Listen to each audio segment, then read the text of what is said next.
ശ്രീ അനിൽ മണ്ണത്തൂർ എഴുതിയ പുതിയ പുസ്തകമാണ് ദൈവകൃപ. 26 ചെറുകഥകളുടെ സമാഹാരം. ഇതിൽ ബാലകഥകൾ, അനുഭവ കഥകൾ, കാർഷിക കഥകൾ തുടങ്ങി പല തലങ്ങളെ സ്പർശിക്കുന്ന കഥകളാണുള്ളത്.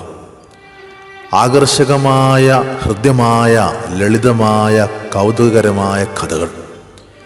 ഏതു തലമുറയ്ക്കും ആസ്വദിക്കാവുന്ന കഥകൾ. കൊച്ചിൻ സാഹിത്യ അക്കാദമിയാണ് പ്രസാധനം. തലമുറകളെ നന്മയിലേക്ക് നയിക്കുന്ന ദൈവകൃപ.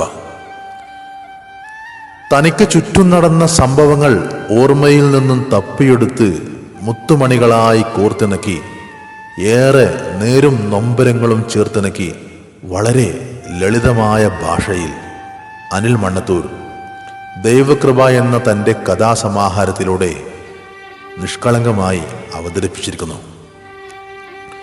അനിൽ എഴുതിയ 26 കഥകളിൽ പലതും ജീവിതാനുഭവങ്ങളാണ്. ചിലതിൽ അനിൽ കഥാപാത്രമായി മാറുന്നുണ്ട്. കഥാലോകത്ത് നവാഗതനാണ് അനിൽ. വളച്ചുകെട്ടില്ലാതെ അനിൽ തൻ്റെ കഥകൾ അവതരിപ്പിക്കുന്നതിൽ വിജയിച്ചിരിക്കുന്നു. ചില കഥകൾ ആഴത്തിൽ ചിന്തിപ്പിക്കുവാൻ നമ്മെ പ്രേരിപ്പിക്കുന്നുണ്ട്. ചില ദുർബല നിമിഷത്തിൽ പറ്റുന്ന തെറ്റ് നേരിൽ കണ്ട കുട്ടിയുടെ ജീവിതാന്ത്യം, അങ്ങനെ കഥാകഥന രീതിയിൽ വൈവിധ്യങ്ങൾ നിറഞ്ഞു നിൽക്കുന്നു. 19ാമത്തെ കഥയായ കടച്ചക്ക ചില അന്ധവിശ്വാസങ്ങൾ ഉള്ളിലൊളിപ്പിച്ചുകൊണ്ട് എഴുതിയതാണ്.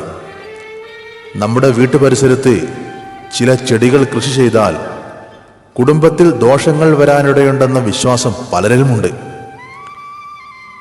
പുല്ലൂരാംപാറയിലെ പ്രകൃതി ദുരന്തത്തിൽ ജീവിച്ചിരിക്കുന്ന രക്തസാക്ഷിയെ തന്മയത്വത്തോടെ ദൈവകൃപയിൽ അവതരിപ്പിക്കുന്നു.